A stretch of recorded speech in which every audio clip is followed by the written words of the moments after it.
प्रिय दर्शकों, स्वागत है आप सभी का मेरे चैनल अमृतवाणी में।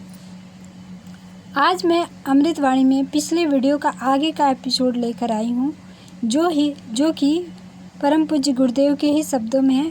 आप वीडियो को पूरा देखें और सुने।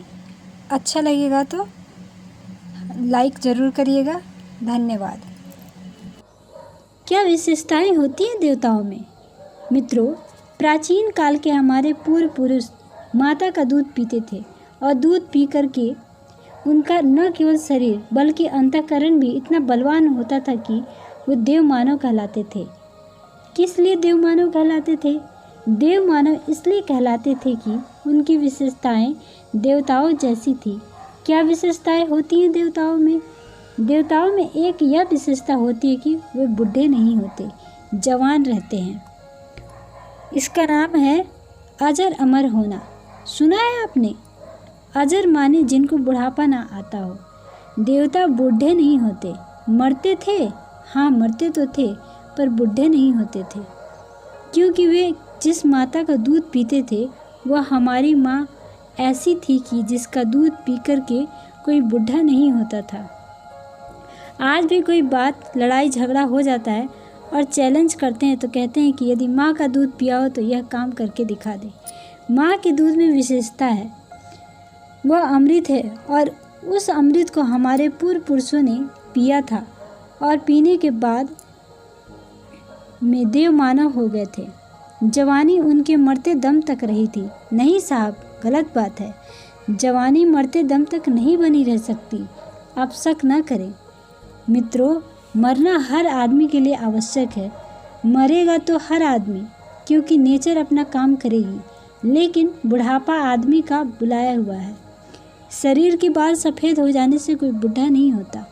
बुढ़ा उसे कहते हैं जिसने अपना साहस गंवा दिया, जिसने अपनी हिम्मत गंवा दी, जिसने अपने भविष्य की आशा और उमंगें गंवा दी। वे सब आदमी बुढ़े हैं। हमारे पुराने बुजुर्ग बुढ़े नहीं होते। बूढ़े न केवल उन्हें कहते हैं जो निराश हैं, बल्कि बूढ़े उन्हें कहते हैं जो हंस नहीं सकते और हंसा नहीं सकते, जो मनहूस के तरीके से हर समय चिंता में डूबे रहते हैं, जिनके मस्तिष्क में हर समय टेंशन, खिंच और नाखुशी छाई रहती है, मनहूस के तरीके से चेहरा फुलाए रहते हैं।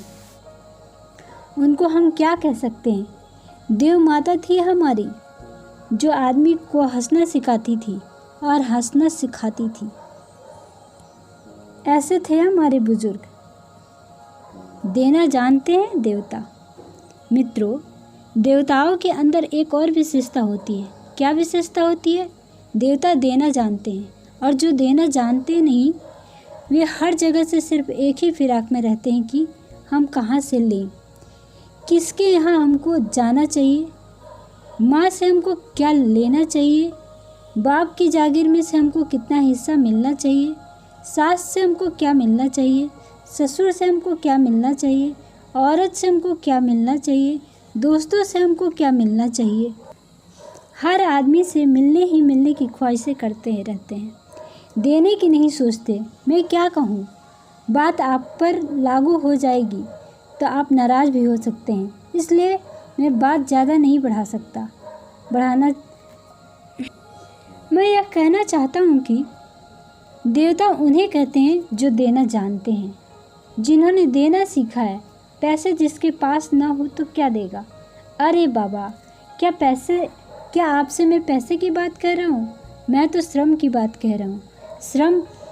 समय की बात कर रहा हूँ, मोहब्बत की बात कह रहा हूँ, प्रोत्साहन की बात कह रहा हूँ, न जाने क्या क्या बात कह रहा हूँ। मित्रों, अगर आपके पास पैसा नहीं है तो आपको शर्मिंदा होने की कोई ज़रूरत नहीं है, निराश होने की कोई ज़रूरत नहीं है। गांधी जी के पास कोई पैसा नहीं था, बुद्ध के पास कोई पैसा नहीं था, ऋषियों के पास कोई पैसा नहीं था, लेकिन पैसा ना होते भी उन्होंने समस्त विश्व के लिए इतना ज़्यादा जो अनुदान दिए हैं, जिसका एहसान हम कभी भी भूल नहीं सकते। आप भी ऐसा कर सकते हैं। हमारी वह माँ देव माता थी, जिसको मैं गायत्री माता कहता हूँ, जिसके लिए आपने शक्तिपीठ बनाई है, जिसका मैं उद्घाटन करने के लिए आया हूँ। जिस माता के चरणों पर मैंने अपनी लंबी ज़िंदगी को समर्पित कर दिया और आप लोगों से यह प्रार्थना करने आया हूँ कि आप लोगों के लिए भी यदि संभव हो सके तो उसका दूध पीने की कोशिश करें, ताकि आप देव मानव बन सकें। देव माता, वेद माता, विश्व माता। मित्रों, गायत्री को देव माता कहते हैं, वेद माता कहते हैं और विश्व माता कहते हैं। विश्व माता की बाबत पीछे बताऊंगा कि इस दुनिया को किस तरीके से विश्व परिवार के रूप में परिणति करने वाली फिलॉसफी है, जिसमें हर आदमी को मालूम पड़ता है कि हम एक बड़े विशाल संसार के मेंबर हैं और हम एक बड़ी फैमिली के एक रिश्तेदार हैं। आज हर आदमी अपने आप में अलग बैठा हुआ है, अलग थलग हो गया है। आज हर आदमी इक्कड़ है। आप कभी जंगल में गए नहीं, वहाँ जानवर इक्कड़ होते हैं। इक्कड़ कैसे होते हैं? जो झुंड से अलग हो जाते हैं। मसलन कई बार सूअर इक्कड़ पाए जाते हैं और अलग ही रहते हैं, वे झुंड में नहीं रहते। हाथी भी कई बार इक्कड़ पाए जाते हैं, वे झुंड में नहीं रहते, अकेले ही रहते हैं। कई बार हिरन भी इक्कड़ पाए जाते हैं, झुंड में नहीं रहते, अकेले रहते हैं। जो अकेले रहते हैं वे बड़े खौफनाक होते हैं। शिकारी उनको देखकर ही चौकन्ने हो जाते हैं। इक्कड़ हिरन को देखकर कांप जाते हैं। वे अपनी गोली को ठीक करते हैं और कहते हैं कि इक्कड़ हिरन से हम आपको मुकाबला करना पड़ेगा। जो सूअर इक्कड़ होते हैं, बाकी जानवर घास खाते हैं और छाया में रहते हैं, पर इक्कड़ सूअर आता है और अपने पैने वाले दांत उनके पेट में घुसेड़ देता है और मारकर फटक देता है। इक्कड़ बहुत खतरनाक होता है। मित्रों, इक्कड़ किसे कहते हैं? इक्कड़ उसको कहते हैं जिसको स्वयं की अपनी खुदगर्जी, मैं, मुझे पैसे वाला बनना चाहिए, मुझे मालदार बनना चाहिए, मेरे बेटे को बादशाह होना चाहिए, मुझे इज्जत मिलनी चाहिए और समाज को जहन्नुम में जाना चाहिए, पड़ोसी को जहन्नुम में जाना चाहिए। यह कौन आदमी है? यह इक्कड़ आदमी है। इक्कड़ आदमी समाज के लिए बड़े नुकसानदायक होते हैं। इक्कड़ बड़े खौफनाक होते हैं। इक्कड़ बड़े खतरनाक होते हैं। वे अपने लिए भी होते हैं और समाज के लिए भी होते हैं। हमारी गायत्री माता कभी विश्व माता थी।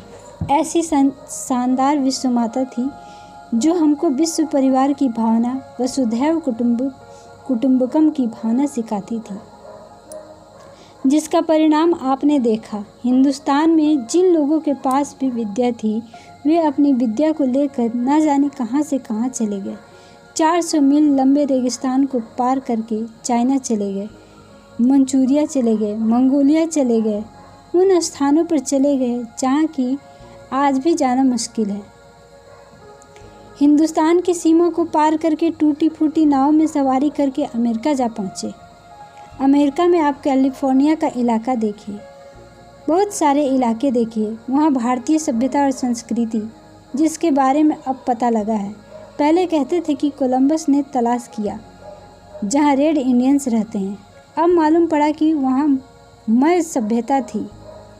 मय नाम का एक दानव था, वो वहाँ चला गया और बस गया। आप सूर्य मंदिर देख लीजिए, हिंदुस्तानी कैलेंडर के जैसे बेहतरीन नुस्खे वहाँ पाए गए हैं।